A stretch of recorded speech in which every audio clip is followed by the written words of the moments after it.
बिहार में देह व्यापार का मामला जो है फलता फूलता जा रहा है। आज इसी कड़ी में अररिया जिले के फारबिसगंज विधानसभा क्षेत्र के अभी हम खड़े हैं फारबिसगंज रिलेट एरिया में, और यहाँ जो है फातिमा फाउंडेशन हाउस में अभी हम आ चुके हैं। और फातिमा फाउंडेशन में हम जानेंगे कि क्या आज पूरा मामला था। एक लड़की को जो है देह व्यापार में जो है बेच दिया गया था। आज उस लड़की को जो है फातिमा फाउंडेशन के द्वारा जो है उन्हें जो है रेस्क्यू किया गया था। आज हमारे साथ में यहाँ फातिमा फाउंडेशन के चेयरमैन यहाँ बैठे हुए हैं। आज उनसे जानेंगे कि क्या मामला था, किस तरह का मामला था। लड़की जो है सहरसा की है। लड़की को जो है सहरसा की जो दलाल है, सहरसा के जो दलाल है उन्होंने प्यार के जाल में उनको फंसाया। मोबाइल के ज़रिए उनसे बातचीत किया और प्यार की खेल रचा उन्होंने, क्योंकि ये आम बात है दलालों के लिए।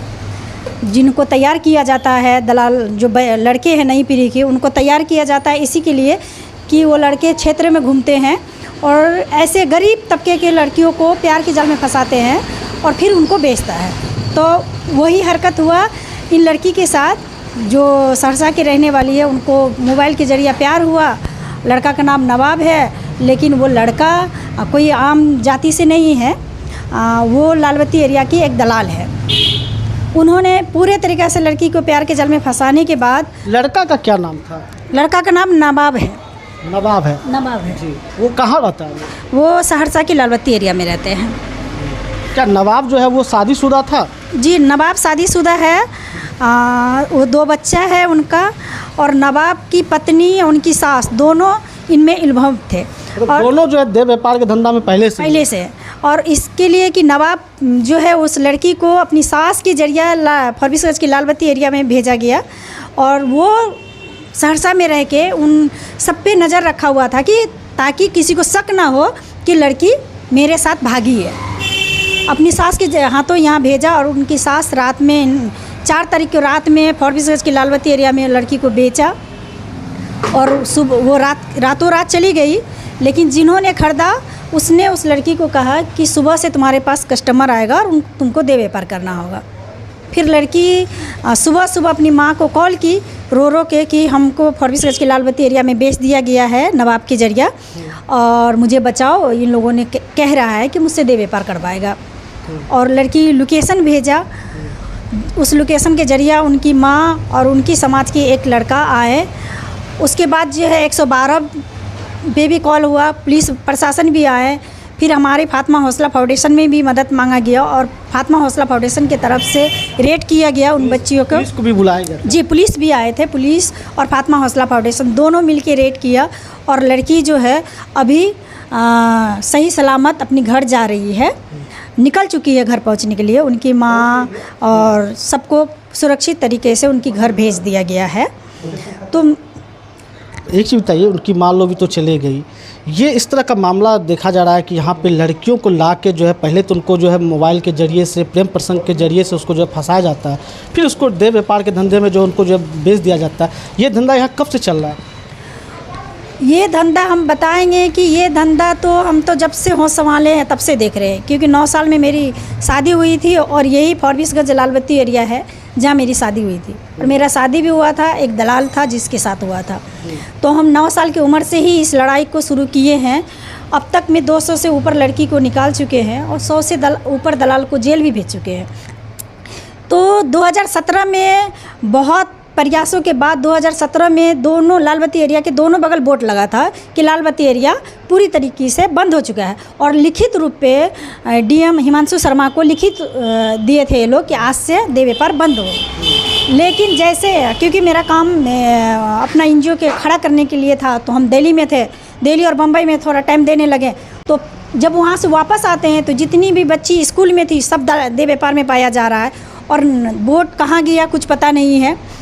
और जितनी भी घर बंद था वो सब में इतनी तेज़ी से लड़कियां बाहर से ख़रीदा जा रहा है, और हर घर में अभी 15 दिन पहले एक और लड़की आई जो मुंगेर ज़िला से थी, वो नर्स थी, उनको भी निकाले हैं आज से 15 दिन पहले।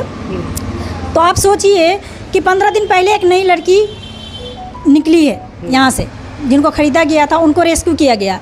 फिर अभी आज 5 तारीख को फिर एक लड़की को अभी रेस्क्यू किया गया है। तो इनकी हिम्मत कहाँ से आ रही है? फातिमा जी, एक सवाल है कि कुछ दिन पहले जो है एक जो है हरियाणा की लड़की थी, वो हरियाणा की लड़की को जो है उनको जो है रेल के माध्यम से जो उनको जो नशा खिला के जो है उन्हीं से जो है यहाँ पे जो उसको भी देह व्यापार धंधा में डाला गया था, उस पर भी लड़की का जो है रेस्क्यू वगैरह हुआ था। फिर उस मामले में पुलिस अब तक क्या की? पुलिस अब तक कुछ नहीं किया था। कल डीएसपी साहब से मिले तो उसमें 12 लोगों का नाम है, जिसमें डीएसपी साहब ने मुझे बताया कि ये नाम क्या सही है, क्या सही में गुनहगार है? तो हमने बताया कि जी सर। तो क्या उन लोगों पे सज़ा हो रही है? तो डीएसपी साहब बोले हैं कि केस को कल ही फाइल मांगा था कि डायरी दे दो, केस 2 करेंगे, और उन्होंने मुझे बताए हैं, बोले हैं कि इन सब पे एफआईआर दर्ज होगा। एफआईआर तो हो गया है, लेकिन इस पे सब पे केस होगा। और तो मेरा सरकार से एक ही मांग है, और कानून से भी जितने भी बड़े अफसर हैं वो इनको सीरियसली ले, क्योंकि ये एक दिन का कांड नहीं है। हर दिन बच्चियां बाहर से आके बिक रही है यहाँ, तो उनको दायित्व बनता है कि अब इनके ऊपर ज़्यादा ध्यान दे, और बच्चियों को जो बिकने से बचने के लिए एक चीज़ करना होगा कि जब रेड करते हैं तो लोग भाग जाते हैं, कहीं से खबर चल जाता है, भाग जाते हैं। तो इनकी घरों के ऊपर बुलडोजर चलाया जाए। मतलब यूपी के तर्ज पे अब बिहार में भी जो बुलडोजर चलाया जी, जैसे यूपी में होता है, योगी जी करते हैं, योगी सरकार जो बुलडोजर चलाते हैं, तो अब वो बुलडोजर बिहार में हर लाल बत्ती एरिया में चलना चाहिए। क्या लग रहा है कि आजकल जो बच्चियां जो स्कूल में कॉलेज में जो पढ़ाई करती है, खास करके अभी जो मोबाइल का जो टेक्निकल का युग आया है, इसके ज़रिए से जो है बच्चों को ट्रैफिकिंग करके जो इस तरह से देह व्यापार में डाला जा रहा है, क्या लग रहा है कि बच्चे अभी सुरक्षित हैं? जी नहीं, बिल्कुल ही बच्चे सुरक्षित नहीं हैं, क्योंकि अभी जो हरियाणा की लड़की पकड़ी गई वो बहुत पढ़ी लिखी थी, जो पाया गया वो नर्स थी, फिर भी इन लोगों का जाल में फंस चुकी, उनको किडनैप करके लाया। आप सोच सकते हैं कि इनकी हिम्मत, इनकी मनोबल कितनी बढ़ी हुई है कि हरियाणा से लड़की को किडनैप करके लाता है। तो ये और अभी सहरसा से लाया गया लड़की को।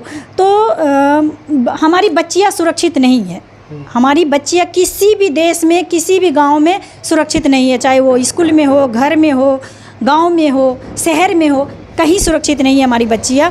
तो हमें कड़ी से कड़ी कदम उठाना चाहिए। एक आखिरी सवाल है, फातिमा जी, आप इस तरह का काम कर रहे हैं तो क्या आपको डर वगैरह नहीं लग रहा है? ये बात तो शुरू से मुझे पूछा जा रहा है। तो अभी 1 साल पहले मेरे बच्चों के ऊपर हमला हुआ था, मेरे बेटे पे जानलेवा हमला भी हुआ। तो अभी हम जो है अपनी बच्चों को सुरक्षा देने के लिए नेपाल शिफ्ट हुए हैं, अपनी बच्चों को नेपाल रखे हुए हैं, ताकि इस लड़ाई को हम अच्छे से लड़ पाए। और मेरे पीछे हज़ारों दुश्मन लगा हुआ है, हज़ारों दुश्मन मेरे पीछे लगा हुआ है, क्योंकि हम जो लड़ाई लड़ते हैं वो कोई आम लड़ाई नहीं है। तो क्या इसमें समाज के लोग साथ दे रहे हैं? बहुत लोग समाज का साथ है, कानून का भी साथ है, मेरा समाज का भी साथ है। तो अब जो है हमको कानून से एक चीज़ और मांगना है कि मुझे पुलिस प्रोटेक्शन भी चाहिए, क्योंकि पिछले 3 तारीख को किसी लाल बत्ती एरिया में एक लड़का को बंद करके रखा गया था, और जब उस लड़का ने लाइव लोकेशन भेजा और पुलिस को कॉल किया, तो लाल बत्ती एरिया की जो दलाल है वो मेरे ऑफिस में अटैक करवाया कि इसकी फातिमा ये है। तो कुछ भी हो सकता है, मेरे ऑफिस में इन लोगों ने कुछ भी कर सकता है।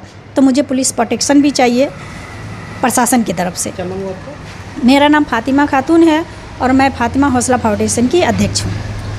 आपने सुना कि ये थी फातिमा, जिन्होंने कि ये फातिमा किसी परिचय की मोहताज नहीं, ये वही फातिमा है जिन्होंने जो केबीसी के सफ़र को भी जो है, जिन्होंने जो है वहाँ पे भी जो हॉट सीट पे बैठने का काम किया था, और कई फिल्म हस्तियों के साथ में जो है इन्होंने उनके साथ में जो है काम भी किया था। लेकिन अब फातिमा को भी अब यहाँ डर लग रहा है, इसलिए डर लग रहा है क्योंकि ये जो जाल जो है ट्रैफिकिंग का वो पूरा जो है बुनता जा रहा है। और अभी हाल ही के दिनों में जो है अभी यूपी की लड़की जो यहाँ पर जो है, जो उनको जो लाया गया था ट्रेन में, नशा गिरोह के द्वारा उनको जो है किडनैप करके इस रेड लाइट एरिया में जो उनको जो यहाँ बेचने का काम किया गया था। आज इसी कड़ी में फिर एक सहरसा ज़िले की जो एक बच्ची थी, जिन्हें जो कल रात में जो यहाँ पे देह व्यापार के धंधा में सो यहाँ पे लाने का जो काम किया गया था, और वो बच्ची को जो है किसी तरह से वो जो फातिमा हौसला फाउंडेशन के तहत से उन्होंने जो मदद मांगा, उस मदद के जरिए उस लड़की को जो रेस्क्यू करके जो उनको घर भी पहुँचाने का काम किया गया। अरुण कुमार, अररिया, न्यूज़ 24।